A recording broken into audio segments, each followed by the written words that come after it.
Welcome, Danny Ihara. Thanks, Randy. Thank you. Can you guys hear okay? Yeah. Is it loud enough? Okay, good. Tell me, because I talk soft sometimes. But okay, so today we're going to talk about trust. All right, how many of you have a trust? Okay, some of you don't. How many of you are trustees? Okay, good to know. Today you're going to get a lot of information, and you're going to be able to take it with you, take it home with you. So first disclaimer is I am not a CPA, I'm not an attorney, and I'm not a financial planner. And I don't even play one on TV. Okay, so I'm a realtor. But over the last 21 years, I've worked with a lot of attorneys, and I've helped a lot of clients, and I've looked at thousands of trust documents, because I read them all. And I know how they operate, and I know how they work. And I know there's gaps in a lot of people's trust agreements that you currently have. So we're going to talk about what is a trust today. We're going to explain that. We're going to talk about the roles and duties and responsibilities of the trustee. You know, what's really funny is, it's maybe not funny, many people spend thousands of dollars to write a trust, right? $3,000, $5,000, $10,000 to draft a trust. An attorney who's licensed to do so drafts it for you. And then you assign the person you believe is the most responsible to be your trustee. Here's my question. Who trains that guy? Who trains the trustee that has to fulfill your wishes in the trust document, and oftentimes they've never seen it? That's why we had this class.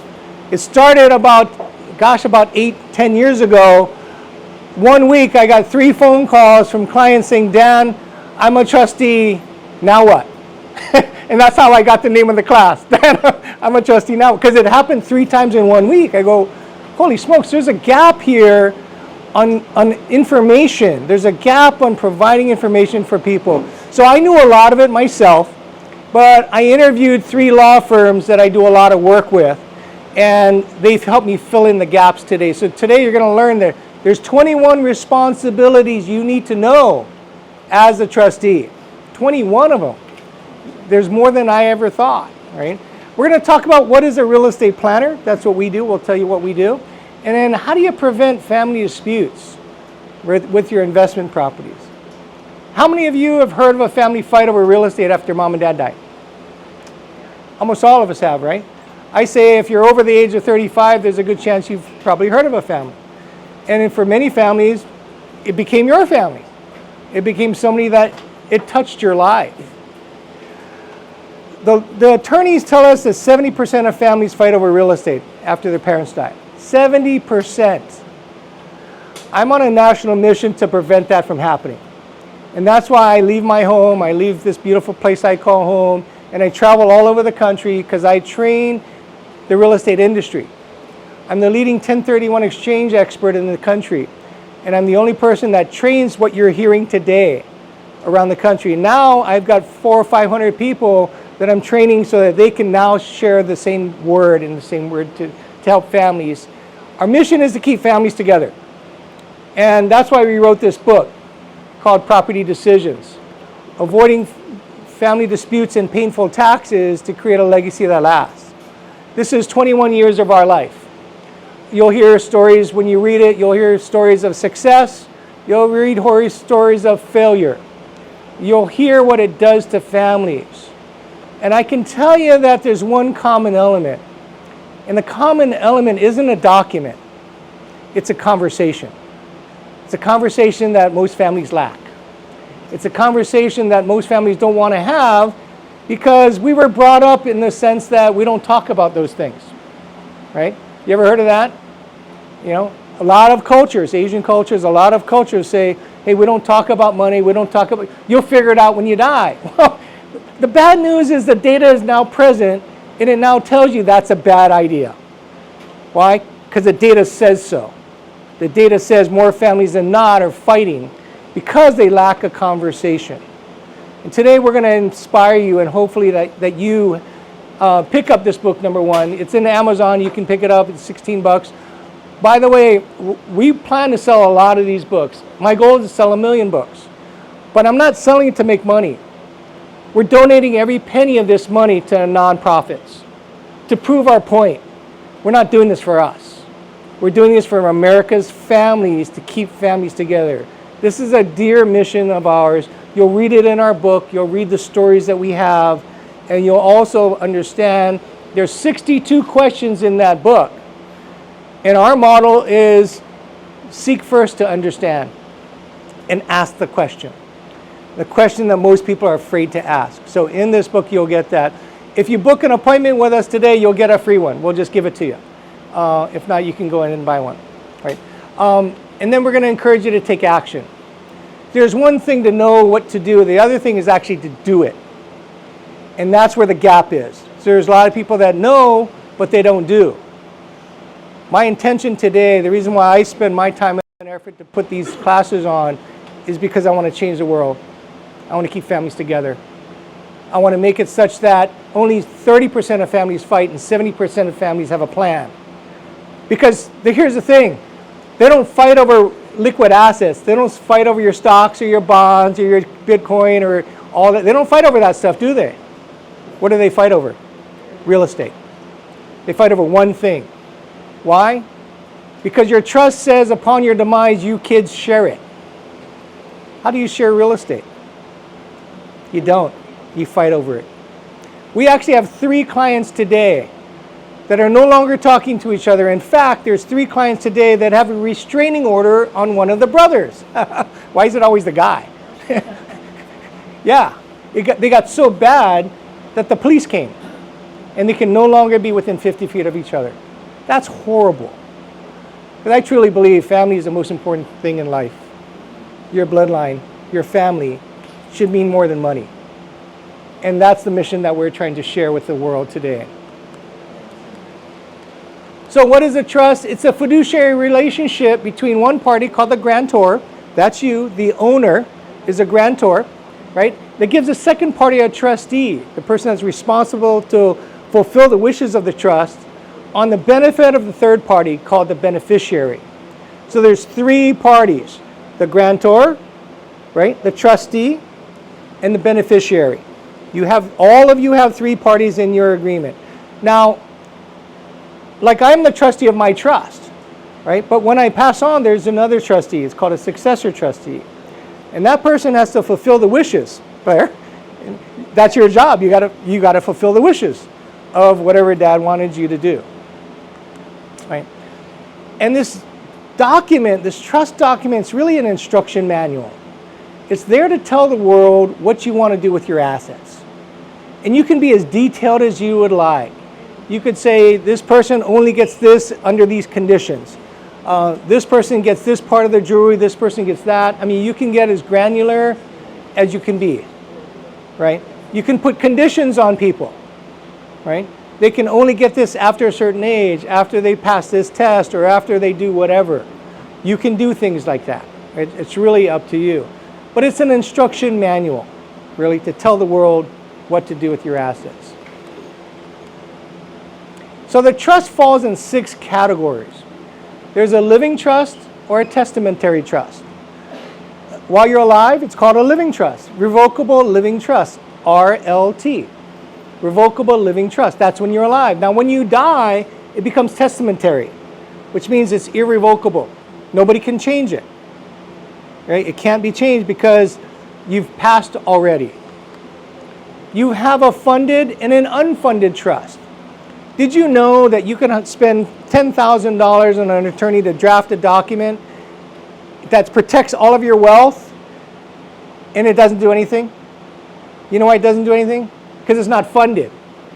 If you never change the title of your real estate, it's not in the trust. So let's just say you own real estate, you bought it, you got a mortgage, and when you did that, the lender did not allow you to buy it in a trust. You had to buy it in your name. But nobody ever talked to you about properly funding it in a trust. And then you die, guess what happens? It goes to probate. And you had a trust. And you wonder, like, how can this happen? Because the attorney's not going to fund your trust. You have to do that. You have to make sure all of your assets are properly named. When I say funded, means the asset is named to be owned by a trust. That's what funding means, okay?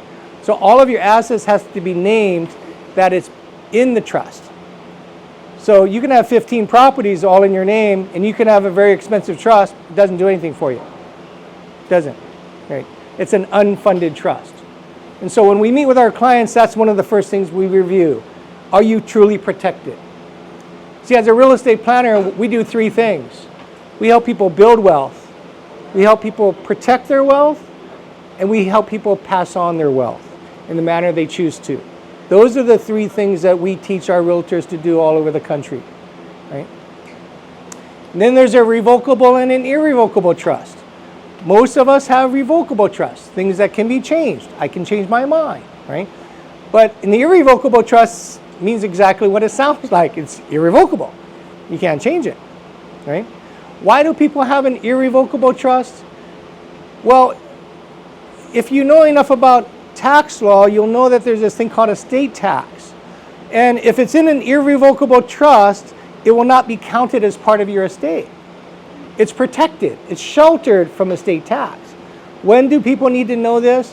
When you get near the $5 million net worth mark, right? When you get near the $5 million in the U.S., in Hawaii, and I think it's $13 million in the U.S.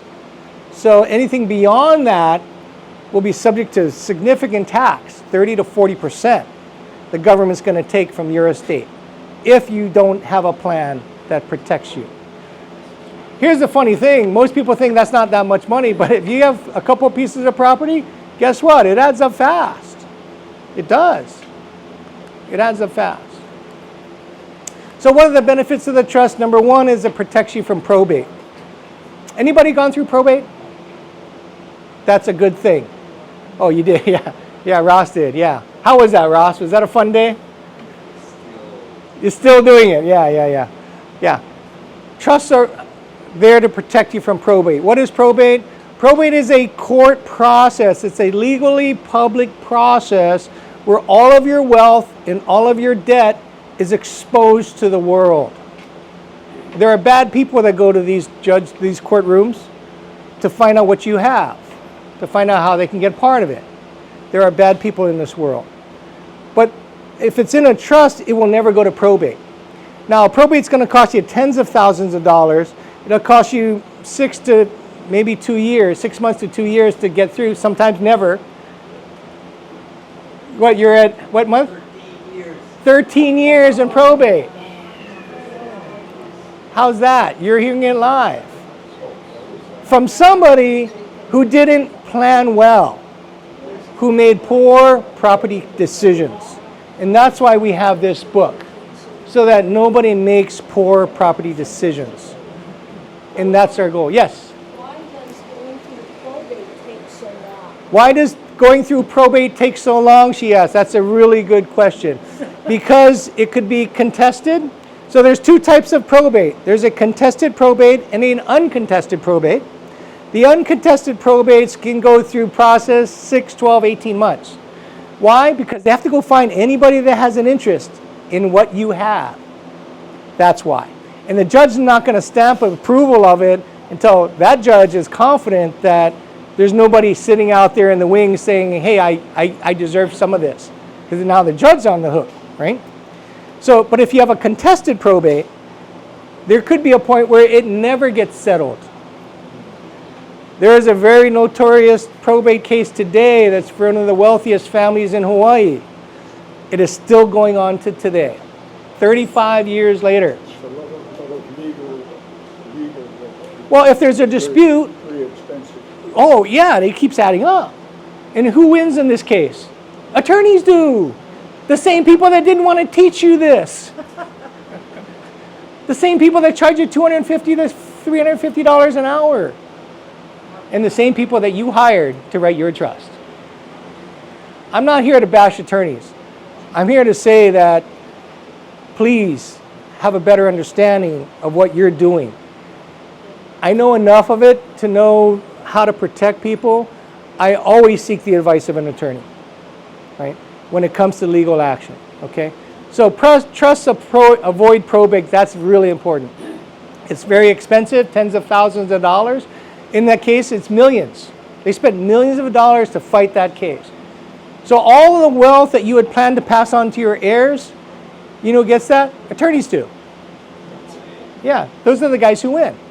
Yeah, your heirs won't. Right. It's very time consuming and it's extremely stressful. Remember, it's not stressful for you because you're dead. Remember, who's it stressful for? The people you love the most. The people that are going to be responsible for this. That's why we take this so seriously.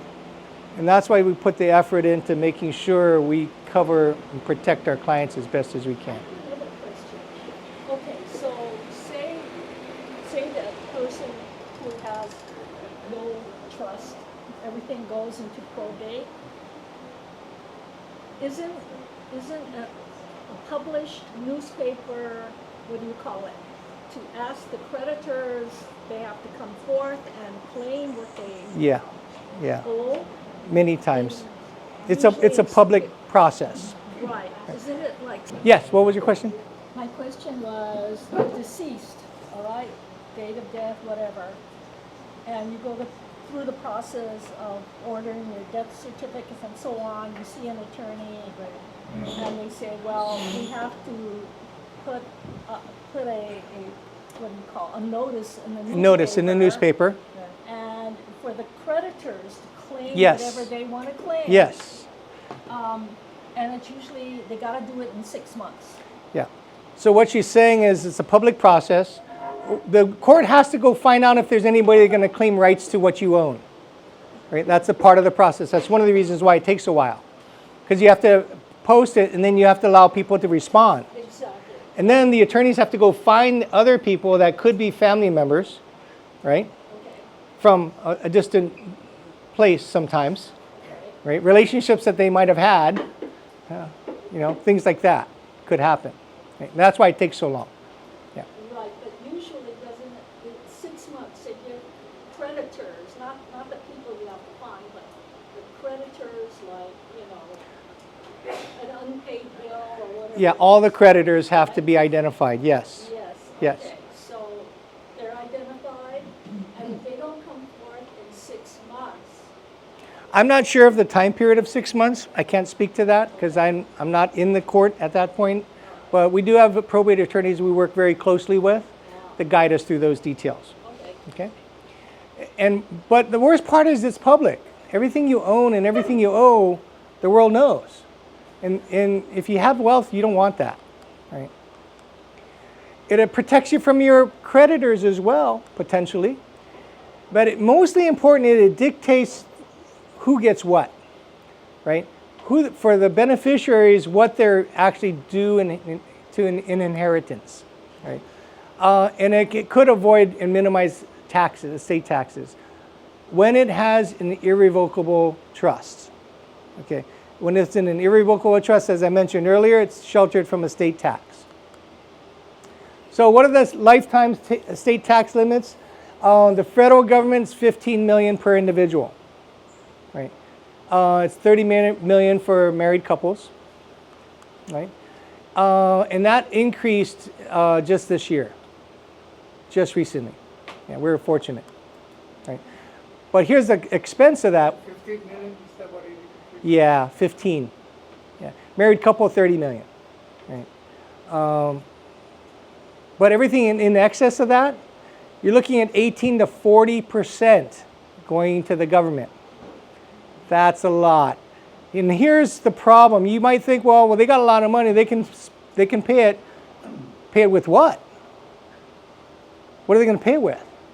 They're going to have to sell something. You're going to make your heirs sell something in order to pay the tax. And that's why tax planning is very important. And I think it goes back to 5.6, but I think they extended that. And up to 24, it was 5.49 million for the state of Hawaii. Okay, so both taxes apply, right? But the Hawaii one kicks in much earlier, at 5.49 million. Right? It's less. It's 10 to 20%. But it's still a lot. Yeah, it's still a lot. So if it's not sheltered, be on notice that your heirs, not you, because you're going to be passed away, they're going to have to pay that. You know, as professionals, financial planners, trust attorneys, CPAs, realtors, we're all trained to not use the word guarantee. Don't ever say guarantee. You can never guarantee anything, right? You've heard this before.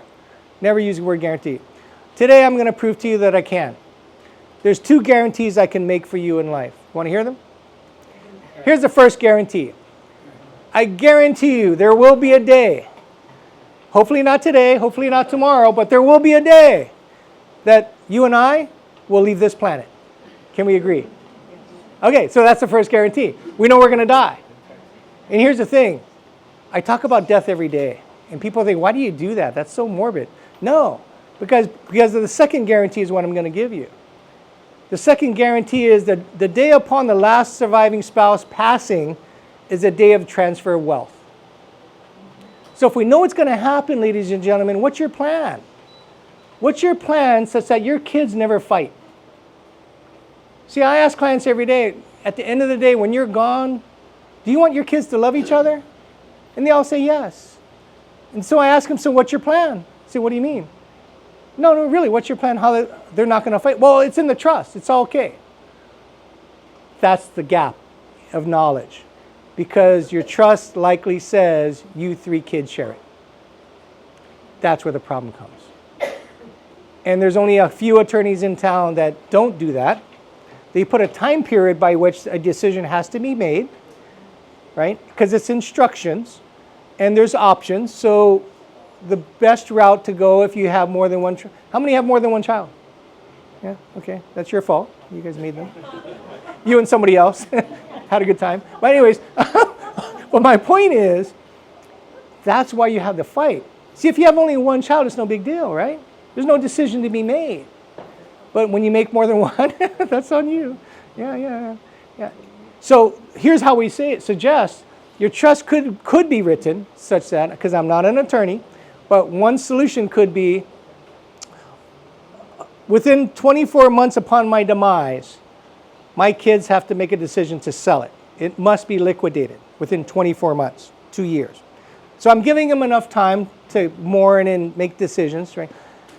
Here's a second caveat to that. Either party has a first right of refusal to purchase it. They can buy it at fair market value, at which the party that buys it gets an appraisal. The other party that's selling it, the other two, get an appraisal. The selling price is the average of the two. How can there be a dispute? There can't be. Because it's fair. It's not my number, it's not your number, it's an average of 2 numbers. Right? But it must be done. Or all parties can decide and agree to extend that time period. So if they're all in agreement, say, hey, let's all keep it. Okay, let's just do it for another year or 2. But it's not like 10 years comes down the road and now one sibling says, hey, I want to sell it. The other one says, no, let's keep it. What happens? Oh, and then one sibling's spouse says, hey, honey, we deserve this money. Right? That's part of our inheritance. We could use the money for this or that. That's where the problems come. So I'm on this national platform to preach this conversation. I do it a lot. I do it almost every day, somewhere in the United States. Sometimes up to 3 times a day. Because it's a problem that's not going away, ladies and gentlemen. We're on the brink of the silver tsunami. This largest transfer of wealth, $40 trillion, will be transferred in the next 20 years. $40 trillion, and all in real estate.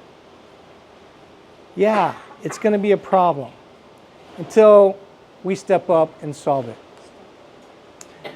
And the annual gift tax exclusion is $19,000 per recipient per year. So married couple can give $38 to each every single year. So if you're on the brink of that number, the estate tax limit number, I would strongly suggest you start passing it on. Why not? Because I ask people at the end of the day, when you're gone, who gets it? And they always say, my kids. So what are you waiting for? Well, they'll get it when I died. So, but what would happen if they got it today?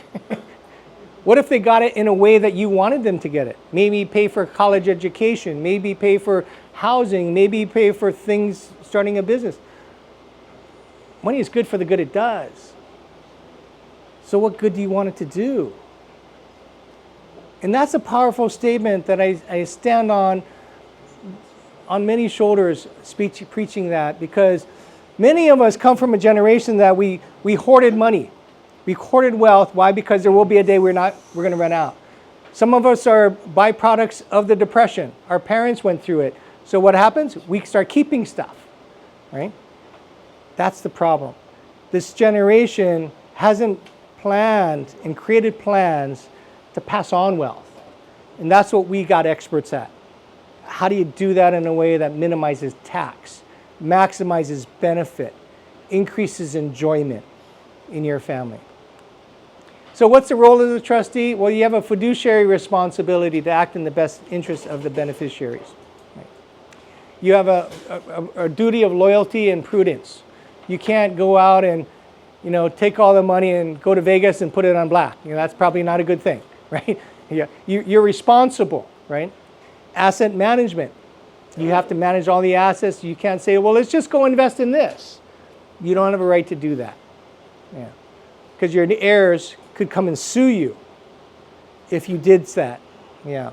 Because you have responsibilities. You have a responsibility of record keeping, and that's one of the worst things. You got to pay all the taxes. Yeah. This is a really tough job. This could require a professional at some point, because somebody's got to keep records of all this, right? Right? And you've got to have an accounting to all the beneficiaries, because if one of the beneficiaries disagrees and calls you on the carpet, says, prove it to me that those numbers are right, you have to do it. Or you could get sued. Right? And this is where families separate, right? Because they haven't had a clear plan, right? Communication, you must keep everybody informed equally, even though one of your brothers is a pain in the you-know-what. Even if you don't like one of your siblings, so be it. You have to communicate with them. You have a duty of loyalty to look in the best interests of all the beneficiaries, not just yourself, but the best interests of all beneficiaries. You have a duty of prudence, meaning reasonable care and diligence on where that money goes, what you're doing with it, how you handle it, how you disperse it. Duties of impartiality, yeah, like I said earlier, everyone has to be treated fairly, even if you don't like them. Even if you have a restraining order on your brother, you have to treat them equally. Yeah. Duty of confidentiality. You have to keep all the information private. You can't go out on social media and say, hey, look what we did. No. Nobody can know. Nobody should know what's going on with your estate. A duty to follow the instruction manual, which is a trust document. You must follow the terms of the document, which means you must read it and you must understand it. And if you don't understand it, go seek the advice of the attorney that wrote it. Now, here's one of the challenges.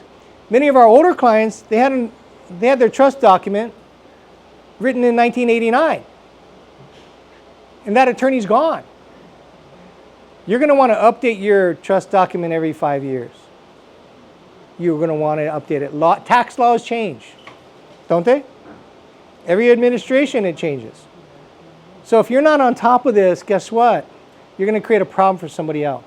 You're just going to. Because remember the guarantee? You're going to die one day. And it's going to be somebody else's problem.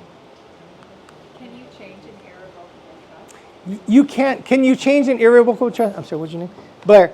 Oh, yes, you can if all beneficiaries agree.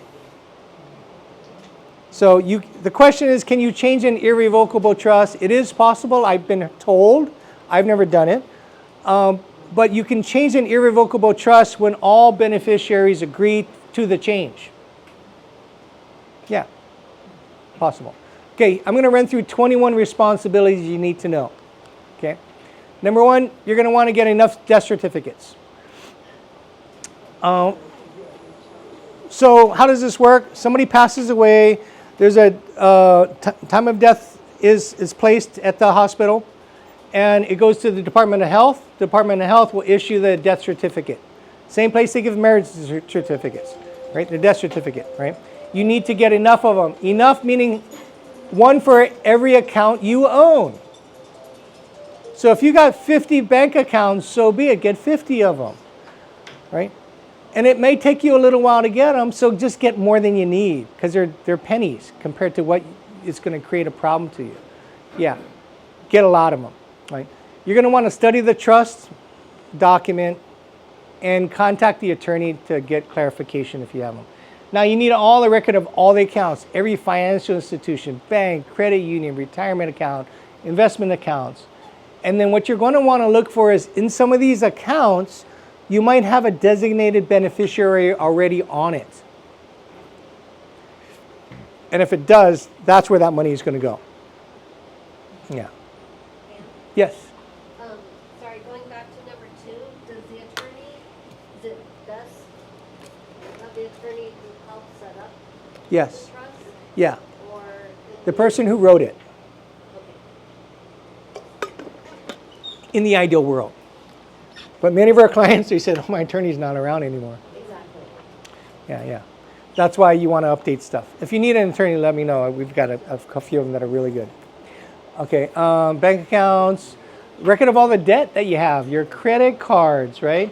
Your mortgage, your car loans, your bank loans, student loans, any kind of loan you got, you're going to need this. Guess why? Because when you die, you still got debt. It ain't going away. Somebody's going to have to pay it, and that's the person who you've named as your trustee. That's their job. Right? Copy of all your insurance policies, life insurance, health, medical disability, long-term care, Medicaid, all of your insurances. Now, I have a friend, a very good friend of mine who owns a very prominent business. His 2 parents passed away within, I'd say, 6 months of each other. They both had $1 million life insurance policy. You know how much he got? He got 0. You know why? He couldn't find the life insurance policy. Who are you going to call if you don't know who to call? Ghostbusters? That's a joke, right? No, really. Somebody dies, you know they had life insurance, but you can't find the document? There's no magical place you can call and say, hey, don't you owe me money? I said, no, there isn't. $2 million, gone. Gone. And they paid all of their life. Why?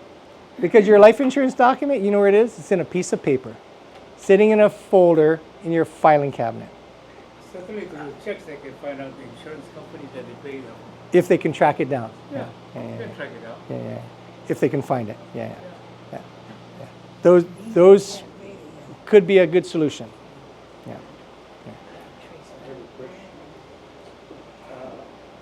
Bank accounts, is it very important that they have to be in the trust? The bank accounts, is it important to be in a trust?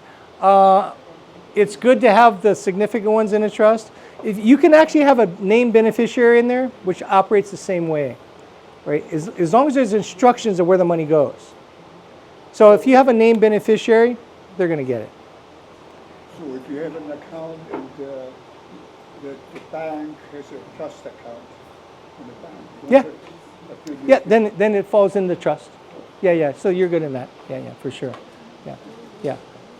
Sometimes we're going to recommend that you have another family member on one of the accounts, right? So remember, when you die, all your bank accounts are frozen.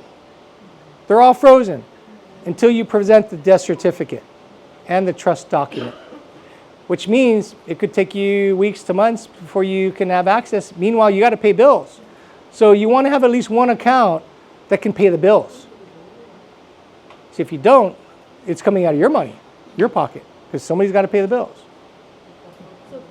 So there's, in your bank account, you can have somebody that's a with you. Yes. On it. You can have like a joint. Yes, a joint account. Or you can have a POD. What's a POD? Payable on death. Oh, yes. That's not quite the same thing. No.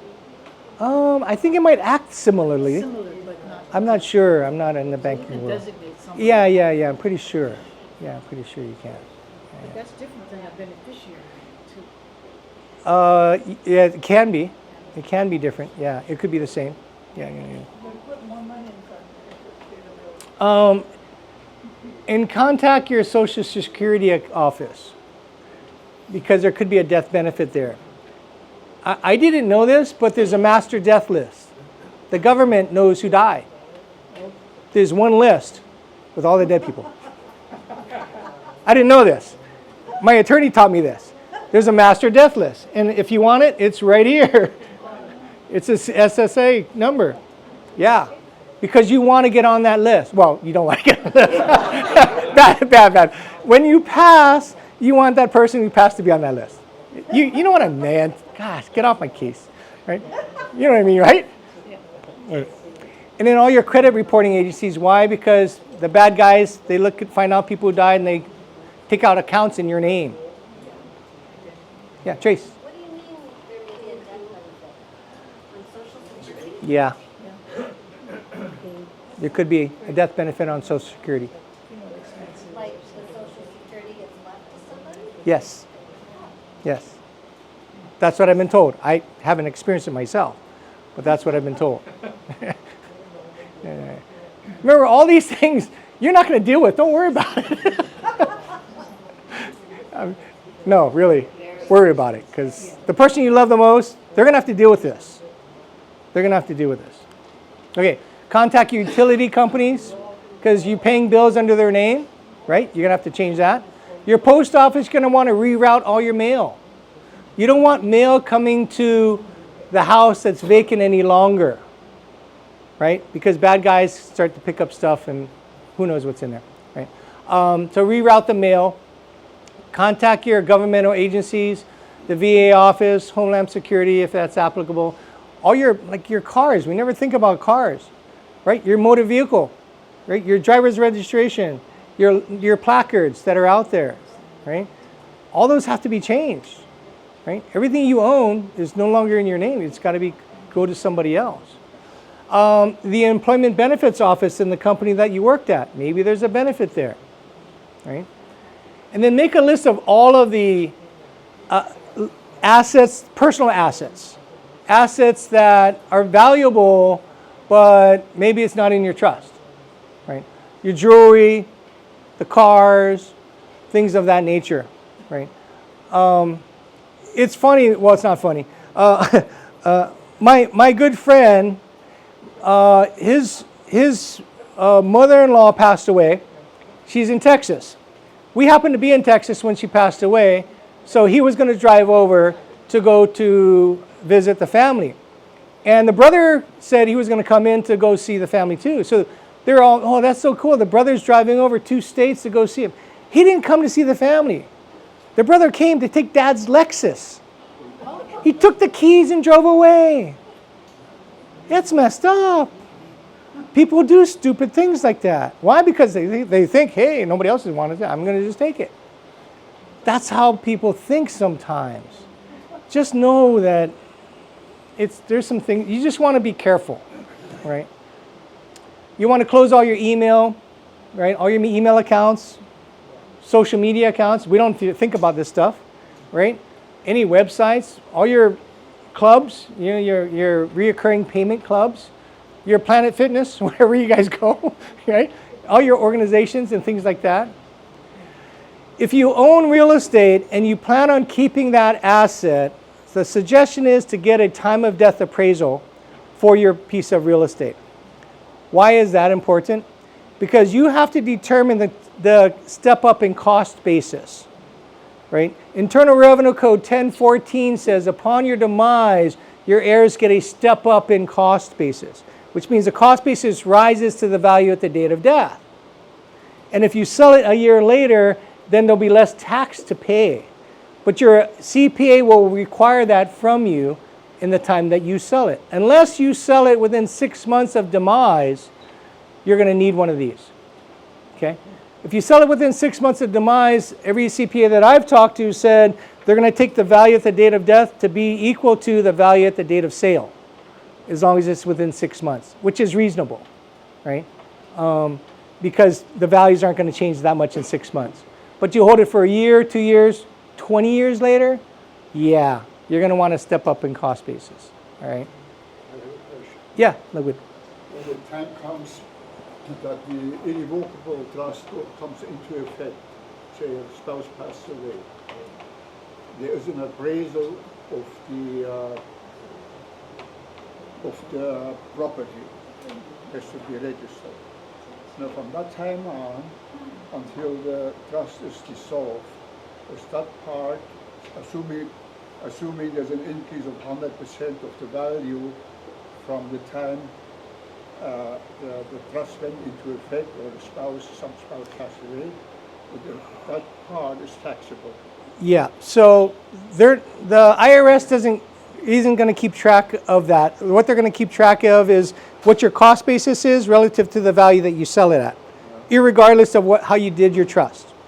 Okay, it doesn't matter, right? What matters is what your cost basis is, and now your cost basis is the value at the date of death, if you have a step up in cost basis, and then the difference between what you sell it for and that is your gain. And they're going to charge you in the state of Hawaii, state and federal, up to 30% of that tax. So there's no way to get around that. There is a way to get around it. That's through a 1031 exchange. You can actually defer your capital gain tax until you die. And then your heirs can get it tax-free. But eventually, even though you're a 1031 exchange, eventually the government gets... Oh, no. You want to know the secret sauce on how you avoid capital gain tax? There's 2 ways. One, you don't pay it. Not a good idea. Not a good idea. I don't think you look good in orange. So and the food's not that good there, so I would stay away from federal prison. The second is, I know you're going to do it, you're going to die one day. That's how you avoid capital gain tax. How is that? When you die. Oh. Well, I wouldn't need to worry about that. There you go. See how simple that solution is? They have to pay, they have to pay the taxes. No, your kids get it at a step up in cost basis. Your next generation will never pay the tax. They don't? No. There's one good thing about dying. I was misinformed, and someone told me the percentage it increased from No. the... it doesn't have- Upon your demise, you get a step up in cost basis. Your heirs pay no capital gain tax. That's why we create plans so that I tell people my job is to eliminate capital gain taxes. And people say, oh, you can't do that. I say, yeah, I can. You want to see? Wait till you die. I've just done it. No, I'm serious. I joke about this a lot, and I'm not meaning to take that in a light way. But I know it's going to happen. I lost my parents, and it is tough. Right? Those are tough moments. But when you look at creating plans, this is how you create the plan. You create that plan because this is the only way out of capital gain tax. And if you want to preserve it for the wealth of your next generation, you're going to plan it well so that there's no tax burden on them, there's no stress burden on them, and you get to pass on as much wealth as you can. That's the goal, right? To preserve families, keep families together, that's the goal. Okay. Contact your CPA, of course. You're going to have to do tax returns for the next 2 years. Get an EIN number. That's a federal number. Once you die, your Social Security number goes away. Your EIN number will kick in. Contact your financial planner, a real estate planner like us, and then communicate, educate, and resolve all your disputes for the benefit of the beneficiaries. That's the hardest thing, keeping everybody happy. And if there's more than one, it becomes a problem. And I can tell you that when you have more than one child and you have children that, all families have some history of a bad situation. There's some history of an offense. There's some history of somebody hurt your feelings. And guess what? Sometimes those things, they never go away. I talk to 15, 16-year-old people and they still complain about their little brother who took something. Little brother is 55 years old and they still remember it. Yeah, it just happens that way. The last thing is distribution of assets, passing it on. You do not want to do it in one time. You want to do it 2 to 3 different times. Why? Because you're going to have to wait until 2 years pass to make sure all the bills are paid, right? Right? So you're not going to, because you don't know what's going to show up later. So wait for 2 tax periods to make sure you're going to have to save enough money just in case some other bill shows up that you got to pay, right?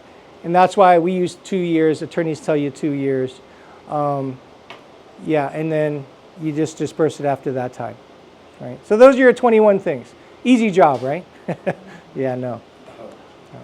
And you got a list of them. You got them in your packet. So let's talk about what is a real estate planner. What we do is we're a trust sales specialist. We help people with families who pass on. We also do probate sales, but most of our families, they're akamai enough to know that they should have a trust, so they do. And we protect their family from themselves and also from taxes. Believe it or not, I do family dispute resolution. Yeah, that's the fun day. We've actually done it right here. Family of 6 stopped talking to each other. I finally got them together. We finally got them to agree on what's right for the family, to move on with life. Because until you move on with life, negativity stays in your world forever. Right? And so I got good at asking good questions to get people to self-discover what's best for them. And what we do is we understand what your goals are, financial goals, your needs, and really any solutions that might align with your goals. We've seen so much in 21 years. Over 1,600 families we've helped go through processes that were really ugly sometimes. We've seen it all. Right. We're going to often collaborate with the financial planner, the trust attorney, and the CPA. In fact, we're building another training organization called the Real Estate Wealth Hive. And the Real Estate Wealth Hive is designed to keep collaboration, because in today's world, the financial planner doesn't talk to the CPA, doesn't talk to the trust attorney. They don't talk to each other. They work in silos, independent of each other, and nobody communicates to what your plan is. And by the way, if you had a question on real estate and you went to your financial planner or your trust attorney or a CPA, nobody's going to give you advice. Nobody's going to show you what your options are. That's what we do. We give you your options. I'm not going to tell you what to do. I'm going to give you options that you have a choice to matter. And you can help you make decisions on that. So we're going to support your goals when it comes to personal assets, meaning everything after somebody passes, all of the stuff. We have solutions for folks when families pass on to declutter the home, right? Because when somebody passes on, you're either going to sell it, keep it, right? Sell it or keep it, right? You're going to do one of the two, right? But you don't want to leave a home vacant. That's the worst thing for a home. Keep in mind, a vacant home, your insurance policy is invalid. If you have insurance and you have a vacant home, and if that house burns down, the insurance company is not going to cover you. They will not cover a vacant home. Ask your insurance provider. They don't like vacant homes. It's a liability. Right? And there's thousands of vacant homes on this island. It's horrible. It's horrible. Right? We're going to help you coordinate all the decluttering your personal items, from sorting it to selling it to donating all the personal items. We'll help you clear out the house. We have a solution for that. And we're going to support your goals regarding your real estate. We're going to analyze each property. We do a property performance test for you, for every property you have.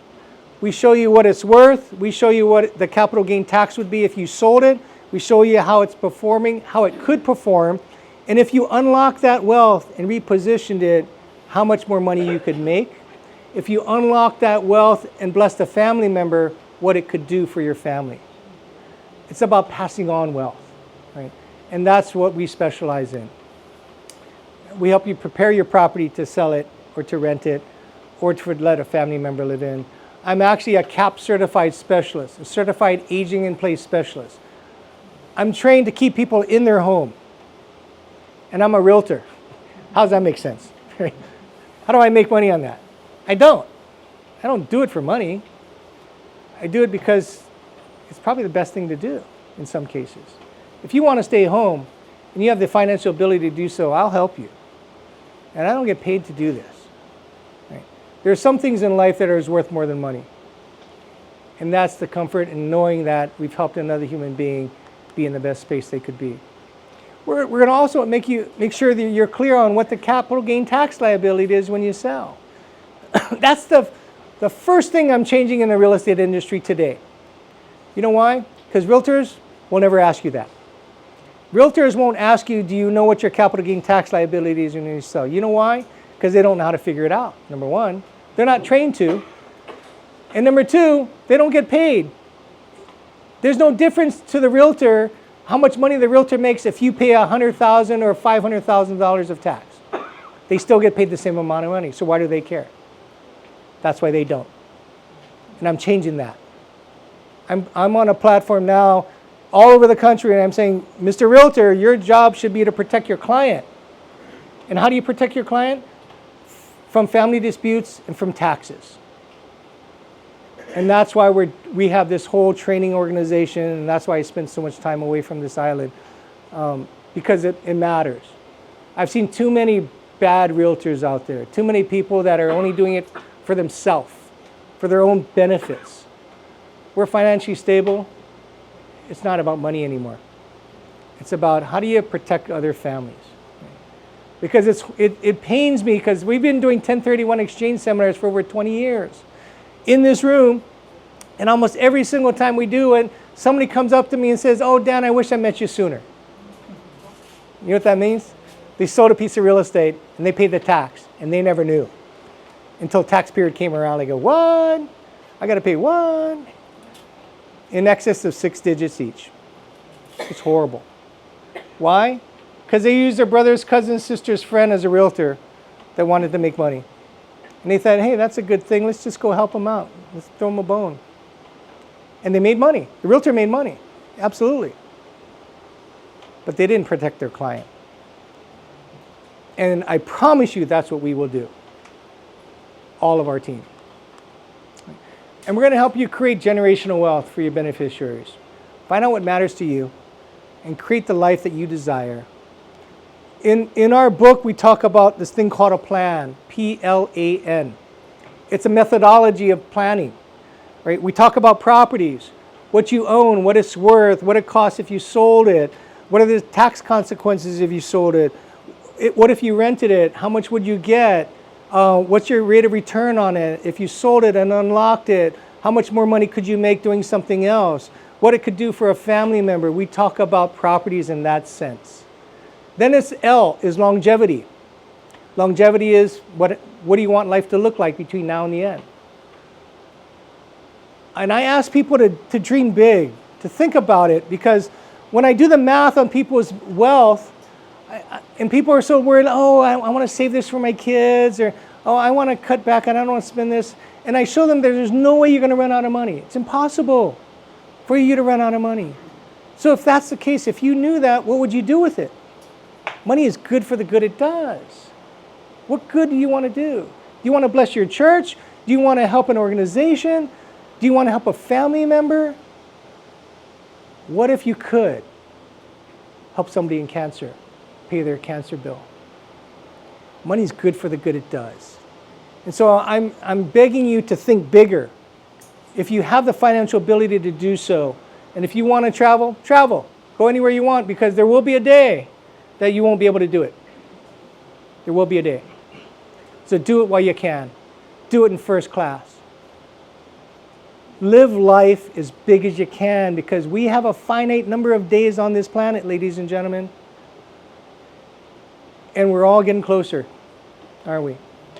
And so think about that. And so L is longevity. And I ask you to open your mind up, open your heart up to what matters most to you, right? A is assets. We measure all your assets.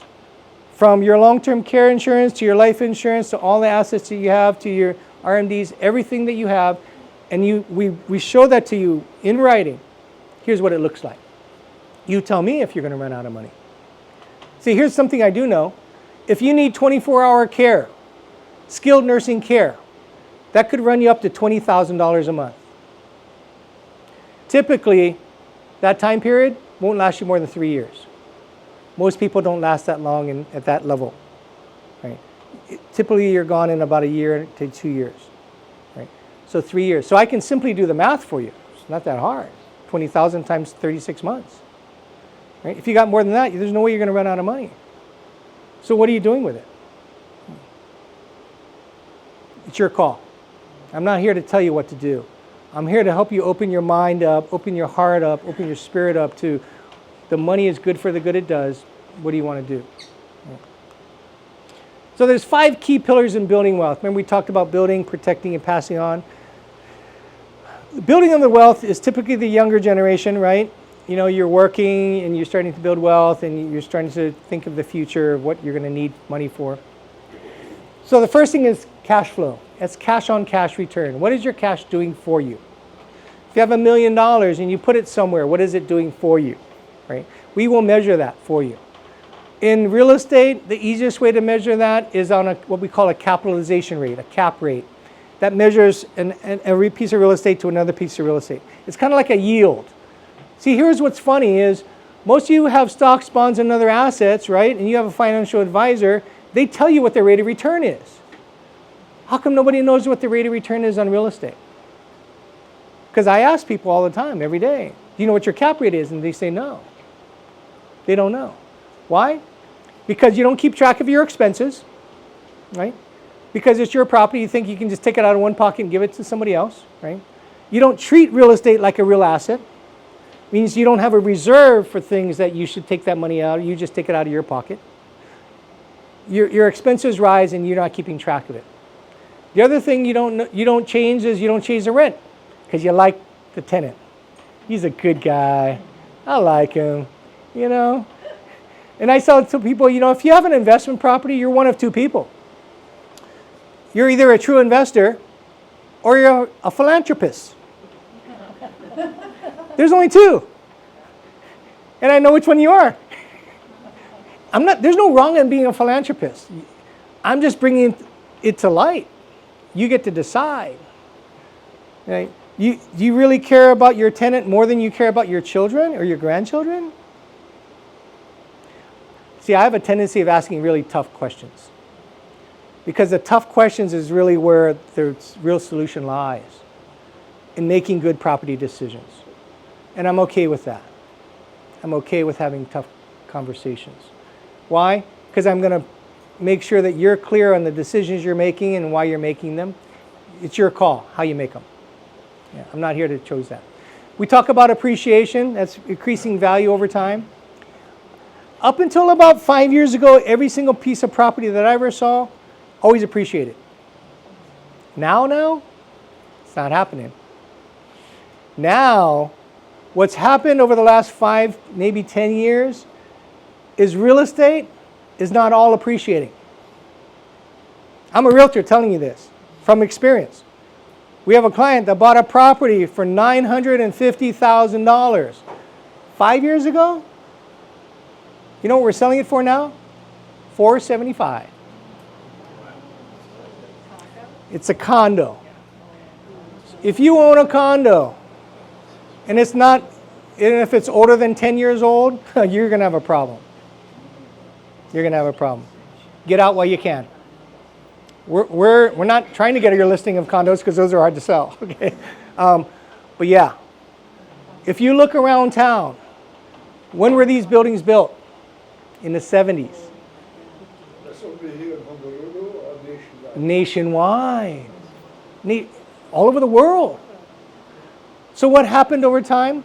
Well, when they built these condos, they put a projection out of 30 years of how much things cost, right? That was way back. And they never really adjusted it for the rate of inflation. Look at the rate of inflation we're having today. Unprecedented. Nobody ever expected the rate of inflation we're having today. And then insurance costs go up. That's a double whammy, right? So people say, well, maybe insurance will go down. Really? Do you think natural disasters are going to automatically stop one day? Or do you think they're going to continue? They're going to continue. Will it turn around in a few Because to build a new one costs you more now, at this moment, than you built one 5 or 10 years ago. I would hope you're right. But I don't see that in the cards. I can see over here, if you look at Kaka'ako area, that the condo prices went down. But I know in other states it went down too, condos especially. It's the older ones, right? What happens? The water line and the sewer lines and the maintenance costs. South Florida is having a All over the whole country. The whole country is getting hit by this, right? Because we never planned for it. We didn't have a budget. Do you know that what $600 of maintenance fee equals? Equals $100,000 of buying power. $100,000. And you do that on the math, on a 30-year mortgage, $600 of maintenance fee is like, if you bought an $800,000 condo with $600 of maintenance fee, and you bought a house, you could buy a $900,000 house. That's what it equates. And now, see, before, 10 years ago, it wasn't even $1 a square foot. Now, good buildings are $1.25, $1.50 a square foot. There are some buildings, $2, $3 a square foot.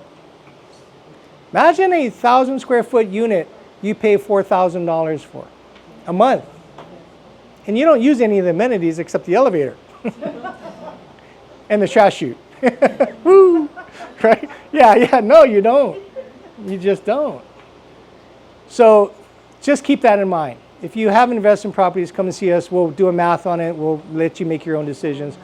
But the reason why we do real estate plans annually now is because of this. Because expenses are going up faster than the mortgage, faster than the income is. When your expenses rise more than the income, what happens? Your return goes down. It's simple math, right? And so we can help you with that. The third thing is depreciation. Depreciation is a silent benefit the government gives you. For 27 and a half years, you have that on an investment property. They take the improved value, not the land, and they take that value and divide it by 27 and a half years and give you that money back, right? In the form of a tax benefit, right? That's a good thing until you sell. When you sell, there's a recapture of that by 25% of it. So all the money they give you up front, if you don't do a 1031 exchange, they're going to charge you that 25% of all that money back. Yeah. And that's why when you do a 1031 exchange, most people think if I sell $1 million and I buy $1 million, there's no tax. That's actually not true. If you've had it for 27 years, if you've taken all that depreciation, guess what? That money is going to come back in the form of a tax. Yeah. And that's why it's important to know. Now, the positive side of that is this depreciation with the new administration. They're allowing you to get this bonus depreciation, which allows you to take a large lump sum up in the front, right? So my wife and I did it on 2 of our properties. And each of those properties, one of them, we got a $87,000 tax benefit. The other one, $1 million tax benefit. I have friends that make $1 million every year. They don't pay tax because of this benefit. So you have to pay tax on the depreciated amount, but what if the owner dies? Is then to step up and base? Yeah. So then they See, don't have to there's pay a that guarantee back. again. Yeah. You don't have to pay it. It goes away. Right? You got to step up in cost basis. Yeah, absolutely. Is there another question? Yeah. And then leverage. Leverage is another thing that, it's kind of a silent benefit. People think, well, mortgage rates are so high now, I don't want to buy. There's this whole demographic of young folks that don't buy today. Did you know that in 1990, 50% of 35-year-olds owned a home? Do you know what it is today? 7%. That's horrible. Why is that? Because they didn't save money, and because the values went higher faster than their income did. So now, later on today, I'm going to show you, if you own wealth in real estate and investment properties, how you can bless your kids. Money is good for the good it does. We created plans. This plan is called a pre-inheritance plan. It's a plan before you die about inheritance that people can benefit today. We're going to show you that. And then the 1031 exchange is where you can defer your capital gain tax until you pass away, as we talked about earlier. See, it's really not what you make that matters, it's what you keep that matters. Right. So here's some tax codes you want to know. The Internal Revenue Code 121 is your primary residence. It says if you own a principal residence, you've lived in it 2 out of the last 5 years, you can get $250,000 of the gain tax-free, married couple $500,000 tax-free. That's your best benefit. By the way, you have no other asset you own today that you could sell and keep $500,000 of the gain tax-free. You don't have one. Everything that you own today will be taxed at a capital gain tax, except for real estate that you live in. Okay? So huge benefit. That's why our older adults, when they move out to go to a retirement community or downsize, they're selling their real estate. One of my homes that I had, I bought for $500,000 and I sold it for $1 million. And my wife didn't want to sell it, but I said, I don't want to keep it because every dollar after that I'm paying the government 30 cents.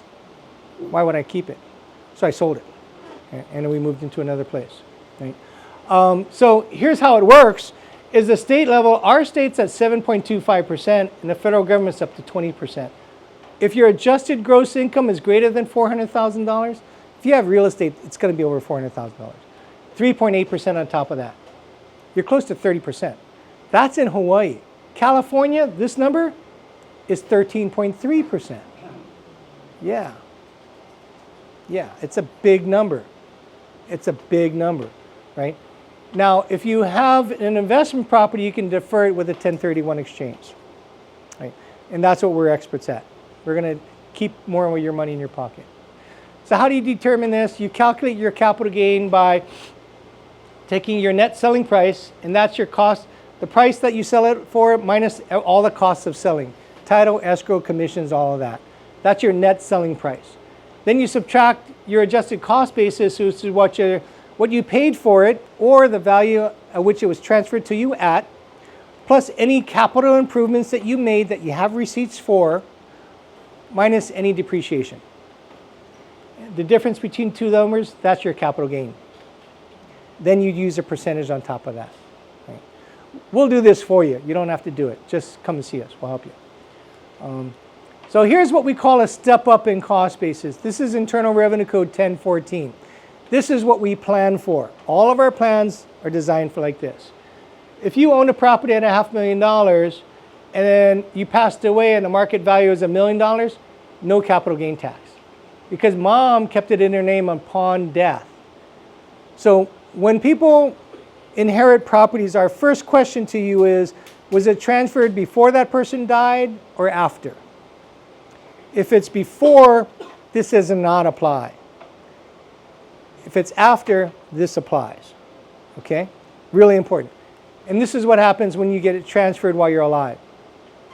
When somebody transfers it to the one, let's say you bought it at $500,000, it's worth $1 million today, but before you died, it could be the day before you died, you put your son on title, you now created a tax consequence for them, which means the cost basis carries over to him. And all of this is a gain that he's responsible to pay. That's a bad day for him. And he didn't even know it, nor did you.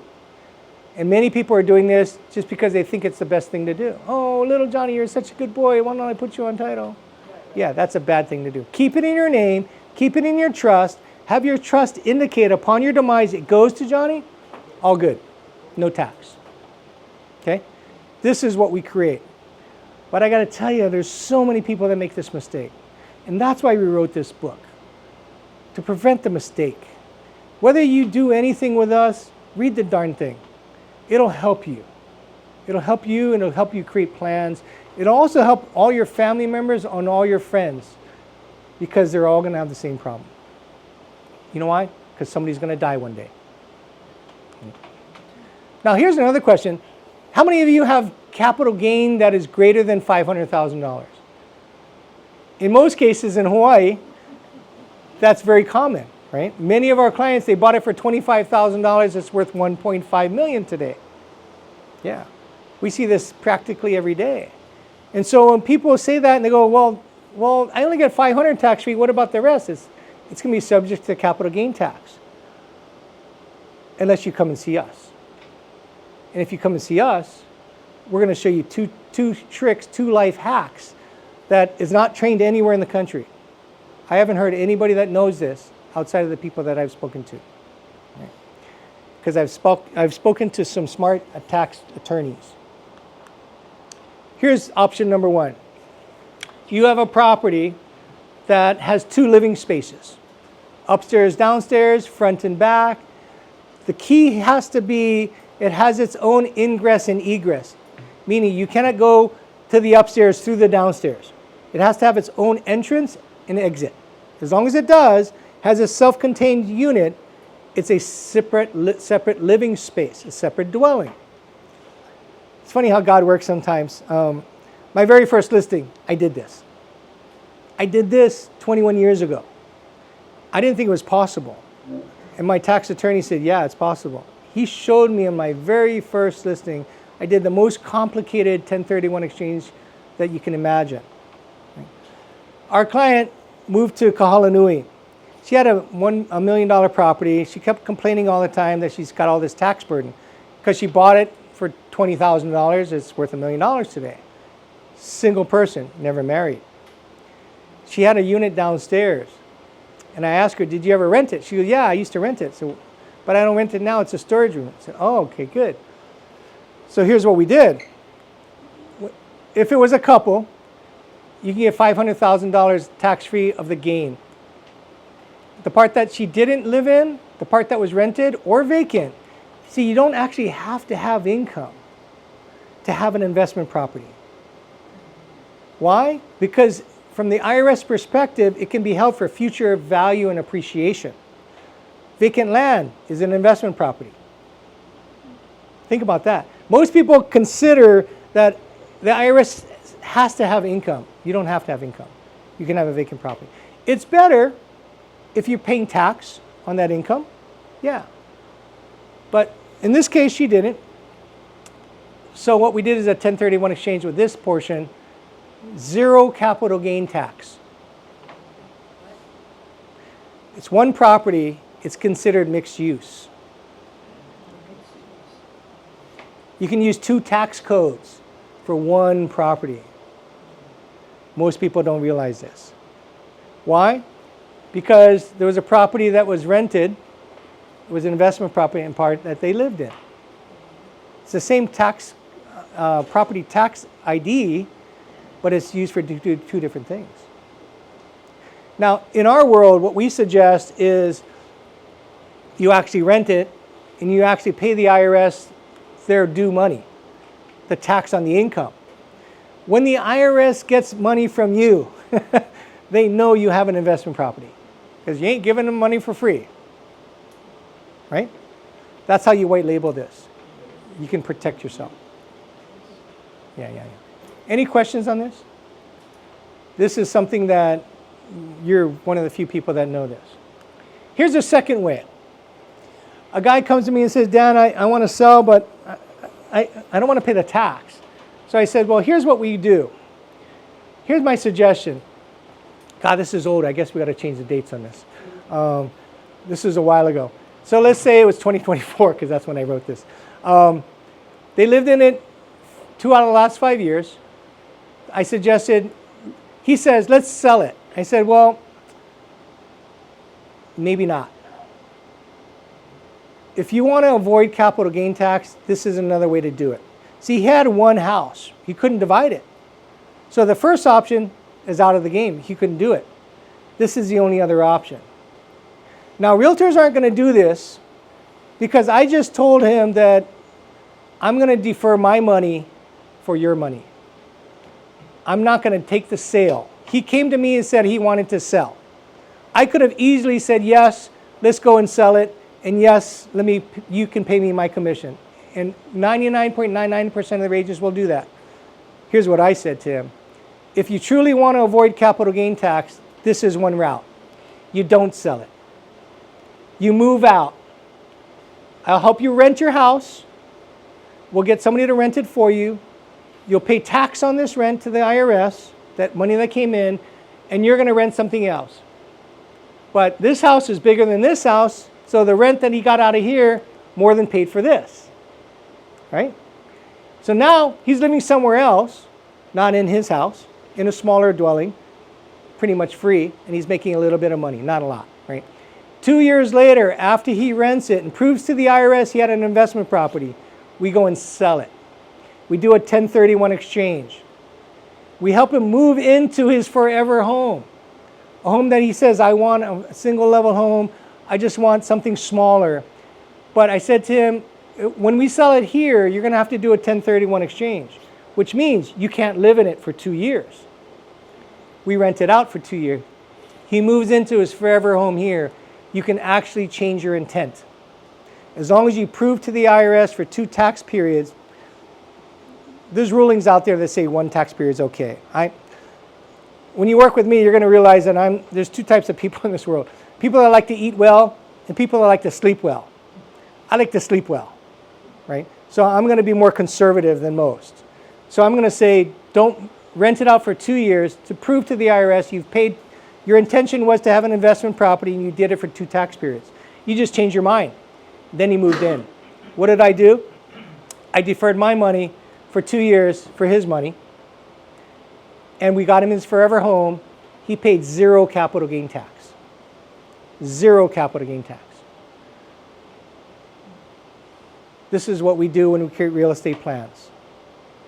We help you keep wealth in your pocket, and we're going to forfeit our money for your money for the time being, because that's what matters most to us. And we'll prove it to you. We've done it many times before, and we're proud to share stories like this, because no other person that I know would ever share this with you, because they just deferred their money for your money. Questions? No? Pretty cool, right? Isn't this cool? This is sick, right? This is crazy sick. Yeah, no. Yes, sir. Do you have to rent? What if you had a second home? You moved out, you rented that first home, and you moved to your second home. Moved into this? Up top, the blue. Oh, you moved into this? You moved into a second home as a primary residence. Here? No, he's Or saying just he anything owns above. that. If You he had a owns second home. Oh, yeah. You don't have to rent. Yeah, you could live in a different home. Just- Yeah, absolutely. Yeah, absolutely. Yeah. He didn't have one, but you could actually claim that as your primary residence, right? So let's say you rented that for all your life. Now you move into this as your primary residence. You take $500,000 tax free out of that too. You do it again. You can do that every 2 years. Yeah, smart people do. We have a client now that we're putting on the market next week, I think, in Mililani. He came to one of our seminars. We did this for him. That was 4 years ago. We did this for him 4 years ago. We created this plan 4 years ago. He is now selling his primary residence. He paid no capital gain tax on over $400,000 we saved him on a very expensive house in Kailua. And he bought another $1.5 million house through a 1031 exchange. We had it rented for 2 years. He's now moving in. It was his forever home. And now we're selling his primary residence. 0 capital gain tax on this guy's life. And he wants to talk to all of you guys. You have to be okay with moving. Yeah. You don't have to actually like it, but you want to be okay with it. And by the way, we can help you do that too. The whole moving process. Okay, so how can you prevent family disputes with investment properties? I'm going to wrap up because it's getting late here. It's close to my bedtime. So what are your options with your real estate? So I'm going to show you how to prevent a family dispute. Mom has an investment property. Let's just, for round numbers, let's call it, and now mom and dad bought an apartment building at $1 million 20 years ago. It's $4 million today. She doesn't want it. Dad was the one that took care of all the maintenance and all the tenants and everything. She just doesn't want it anymore. She's tired of the complaints from the tenants. She's tired of the increasing property taxes. She's tired of, are we talking about you, Carolyn? Just book an appointment at the end. Anyways, so She's just tired of it. But then she's heard of her nieces and nephews fighting over her sister's estate. Her sister passed away. And now her cousins, they don't talk anymore. All those family parties that they had, those are gone. And they'll never happen again. And she says, I don't want that to happen to my family. So what do? I said to her, well, you can possibly create a pre-inheritance plan. What we could do is we could sell this property and buy 4 properties. And the good thing about this is these 4 properties can be predetermined by the heirs that would eventually receive the money. Because when I asked her at the end of the day when you're gone, who gets it? She says, all my kids. How are they going to get it? Well, they're going to share it. How's that going to work? She says it's not. So what do? I said, well, then you unlock the wealth by selling it, and we work with all of your kids to predetermine their inheritance. Why is that important? Because all the kids did not want that condo in Mo'iliili. One lives in Vegas, one lives in Mililani, one lives in Florida, one lives in California. Where do you think they want their asset? Where they live, where their kids are. We help them unlock it and reposition it to what matters most to the family. So what we do is we work with all the kids. We say, hey, I got good news and bad news for you. The good news is mom's going to bless you while she's alive. The bad news is you have a time period by which you must act. And if you don't, you're going to lose the right of doing that. We will never fail. And I'm going to prove to you why. So we buy 4 properties. They all stay in mom's name. There's no tax consequence because she did a 1031 exchange. She still owns them all. But George is in Vegas and George says, wow, $1 million, yeah, I can buy a house. I'm stoked, right? He's tired of moving. George is 52 years old. He had never owned his own home. He's an attorney. He's the guy that fancy cars, fancy wine, spends a lot of money, got nothing. You know, what do they say in Texas? Big hat and no cattle, right? That kind of guy, right? Lucy, on the other hand, she's smart. She works hard. She saved money. She took care of her kids. But she lives in the Bay Area. And she goes, wow, $1 million is really nice, but I can't even buy a parking stall for $1 million. The average price in my area is $3 million. I can maybe squeeze into one that's $2 million. So I asked Lucy, hey, Lucy, could you get a mortgage for $1 million? She said, yeah, I could do that. Well, then use the $1 million as a down payment. So guess what? Lucy now buys a $2 million property, of which $1 million of this goes under mom's name. She co-owns it now with mom. Now she bought a place that she could never have afforded before on her own. Why? She never had a down payment. It was impossible for her to buy. Mom blessed her child while she's alive. And Grant and Ann do the same thing in the markets that they're in. This is how you can help your kids get their foot in the door in real estate. Whether big or small, it doesn't matter, right? And when mom dies, they all get it tax-free. Tax-free. We eliminated capital gain tax. We eliminated the burden of owning the property, right? We eliminated the family dispute. And on the cream on the top was, she got to bless her kids while she's alive. She got to feel the gratitude and the hugs and kisses from the grandkids for saying, Grandma, thank you so much. I would never have had this neighborhood to live in. I've never had this house to live in. And here's a safety net. There's a thing called a Delaware Statutory Trust that mom qualifies for because she's an accredited investor. If one of them does not act in time, we're going to put that money into a DST. It'll generate money. She's never subject to capital gain tax. A DST is a trust that owns real estate, right? And we're a specialist in doing that as well. That's the safety net, okay? I'm going to end you with this word, ho'oponopono. To preserve and protect relationships. Because I believe that's the most important thing in life. Protecting relationships. It's not the money that matters. It's not the houses that matter. It doesn't matter what you own. Now, physical things don't matter. We live by this one principle. Take care of your family. Take care of people you love so that this relationship will last forever. Because we believe that that matters the most. Now, remember we talked about the filing cabinet, your life insurance, or all your documents, your bank accounts? Where are they today? They're often in a filing cabinet. Right? If you have your phone, you can take it out and click on this. This is things that I included in my life. Everything that I own today, I have access to it on my phone. I know where everything is. My heirs know exactly what all the accounts are. The bank accounts, the phone numbers. If I were to leave today, I'm not going to be a problem to my kids. I don't want to be a problem to my kids. And I know you don't either. But you're going to be. Why? Because your stuff's in a manila folder, in a filing cabinet, somewhere that your kids don't know where it's at. Put it in one place that's safe. This is encrypted. This company's been around for a long time, but most people don't know about it. Yeah. For $300 or less than $300 a year, you can have safety and security. What it does for me is I can see all my net worth in one shot. I can see it on my computer. I can see it on my phone.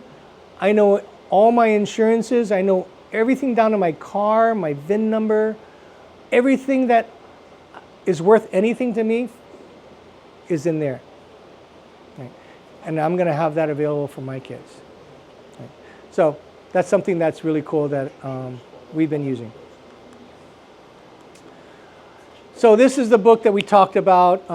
We've been really blessed. The Midweek picked it up in an article. USA Today picked it up as an article. Hawaii News Now, we were on that as well. The one that I'm most proud of is the Marquise Who's Who in America recognized us for writing this book. Marquise Who's Who in America started in 1899. It is the #1 Who's Who in America book. It's in the White House today. And they selected me to be inducted into that this year. And I was greatly honored and blessed because of our mission to try to keep families together. This book will help you with that. This book you can get again at Amazon, and all the money gets donated to a nonprofit. But if you join us today, if you book an appointment with our guys today, we'll give you one before you leave. We have some for you. Right. So that's all I have. I just want to say thank you for joining us. Our guys have clipboards with times available. Did you find any more times for me? Sorry? Did they find any more times of mine? Yep. Okay, cool.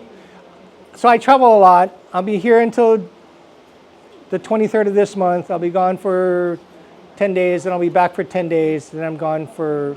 Anyways, I'm here like 7 days a month for the next 5 months. And so I've got some times available, not many. And then if you just want to meet with our team, they can help you as well when I'm gone. But there are specific times that I have available. I would like to donate 1 hour of my time to your family's benefit. No obligation, no cost. That's all I have today. But if you do sign up, the boys have, and the ladies, have the book that we'd like to bless you with today. Thank you very much for coming. Appreciate it.